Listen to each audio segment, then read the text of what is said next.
नमस्कार मित्रांनो, अभ्यासवाणी या चॅनलवर तुमचं स्वागत आहे. अभ्यासवाणी रोज अभ्यास रोज प्रगती. मागील लेक्चरमध्ये आपण एक खूप इम्पॉर्टंट कन्सेप्ट पाहिला. विधेयक कसं कायदा बनतं. आपण पूर्ण प्रोसेस समजून घेतली. प्रथम वाचन, द्वितीय वाचन, तृतीय वाचन, नंतर दुसऱ्या सभागृहात जाणं आणि शेवटी राष्ट्रपतींची संमती. म्हणजे एक साधं विधेयक कसं पास होतं हे आपल्याला क्लिअर झालं. पण इथे एक ट्विस्ट आहे. सगळ्या विधेयकांसाठी ही सेम प्रोसेस लागू होत नाही.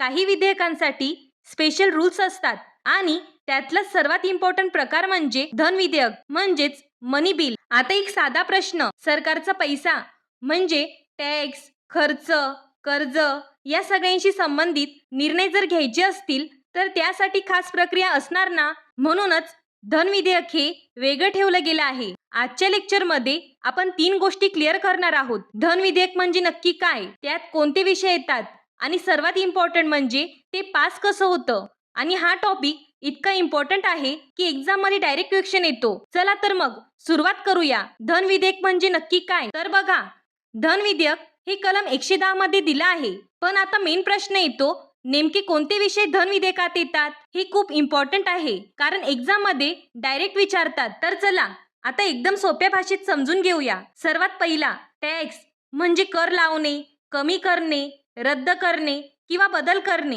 हे सगळं धन विधेयकात येतं. दुसरा, सरकार कर्ज घेते किंवा हमी देते त्याचे नियम, अटी हे पण यात येतात. तिसरा, भारताचा संचित निधी आणि आकस्मिकता निधी, या निधीमध्ये पैसे टाकणे किंवा काढणे. चौथा, सरकारचा खर्च म्हणजे सरकार कुठे आणि कसा पैसा खर्च करणार. पाचवा, लेखापरीक्षण, ऑडिट म्हणजे त्या पैशांचा हिशोब तपासणे. आणि शेवटी या सगळ्याशी संबंधित इतर बाबी. थोडक्यात एकच लक्षात ठेवा, जिथे सरकारचा पैसा इन्व्हॉल्व आहे म्हणजे पैसा येतो, जातो किंवा मॅनेज होतो ते सगळं धन विधेयक. आता आपण पाहिलं, जिथे सरकारचा पैसा इन्व्हॉल्व आहे ते सगळं धन विधेयकात येतं. पण इथेच एक्झाम मध्ये एक छोटासा ट्रॅप विचारतात. प्रश्न असा असतो, जर एखाद्या विधेयकात पेनल्टी, फीज किंवा फाईन असतील तर ते धन विधेयक मानलं जाईल का. अनेक जण लगेच म्हणतात हो, कारण त्यात पैसे आहेत. पण इथेच चूक होते. याचे योग्य उत्तर आहे नाही. कारण लक्षात ठेवा, धन विधेयक तेव्हाच मानलं जातं जेव्हा ते डायरेक्टली सरकारच्या निधीशी संबंधित असतं. पेनल्टी, फीज, फाईन हे पैसे असले तरी ते डायरेक्ट गव्हर्नमेंट फंड मॅनेजमेंट मध्ये येत नाहीत, म्हणून ते धन विधेयकात येत नाहीत. आता आपण इथेपर्यंत पाहिलं कोणते विषय धन विधेयकात येतात आणि कोणते विषय येत नाहीत. पण आता एक खूप इम्पॉर्टंट प्रश्न येतो, एखादं विधेयक खरंच धन विधेयक आहे की नाही हे ठरवणार कोण. याचं उत्तर आहे लोकसभेचे अध्यक्ष म्हणजे स्पीकर. एखादं विधेयक धन विधेयक आहे की नाही याचा अंतिम निर्णय स्पीकर घेतात. आणि इथे एक खूप इम्पॉर्टंट एक्झाम पॉइंट आहे, स्पीकरचा निर्णय फायनल असतो, तो न्यायालयात चॅलेंज करता येत नाही. म्हणजे एकदा स्पीकरने सांगितलं की हे धन विधेयक आहे ते फायनलच मानलं जातं. आता आपण पाहिलं धन विधेयक म्हणजे काय, कोणते विषय येतात आणि त्याचा निर्णय स्पीकर घेतात. पण आता सर्वात इम्पॉर्टंट प्रश्न, धन विधेयक पास कसं होतं. कारण इथेच सामान्य विधेयकापेक्षा मोठा फरक दिसतो. चला आता आपण स्टेप बाय स्टेप समजून घेऊया. पहिला पॉइंट, धन विधेयक फक्त लोकसभेतच मांडलं जातं, राज्यसभेत मांडलं जात नाही. दुसरा पॉइंट, ते मांडण्यासाठी राष्ट्रपतींची पूर्वसंमती आवश्यक असते. तिसरा पॉइंट, लोकसभेत पास झाल्यानंतर ते राज्यसभेकडे पाठवलं जातं. चौथा आणि इम्पॉर्टंट पॉइंट म्हणजे राज्यसभेला फक्त 14 दिवसांचा वेळ असतो. आणि इथे एक मेन डिफरन्स येतो, राज्यसभा फक्त शिफारसी देऊ शकते, त्यात बदल करू शकत नाही, तसेच ते विधेयक नाकारू शकत नाही. पाचवा पॉइंट, लोकसभा त्या शिफारसी स्वीकारू शकते किंवा नाकारू शकते, म्हणजे फायनल पॉवर लोकसभेकडेच राहते. सहावा पॉइंट, जर राज्यसभेने 14 दिवसात काहीच ऍक्शन घेतलं नाही तर विधेयक आपोआप पास झालं असं मानलं जातं. म्हणजे स्पष्ट आहे, धन विधेयकात लोकसभेला जास्त पॉवर दिली आहे आणि राज्यसभेची भूमिका मर्यादित आहे. म्हणजे मित्रांनो, आपण पाहिलं धन विधेयकाची पूर्ण प्रक्रिया आणि त्यात लोकसभेला जास्त पॉवर आहे.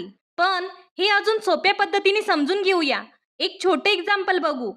समजा सरकार नवीन टॅक्स लावणार आहे तर हे नक्कीच धन विधेयक असेल.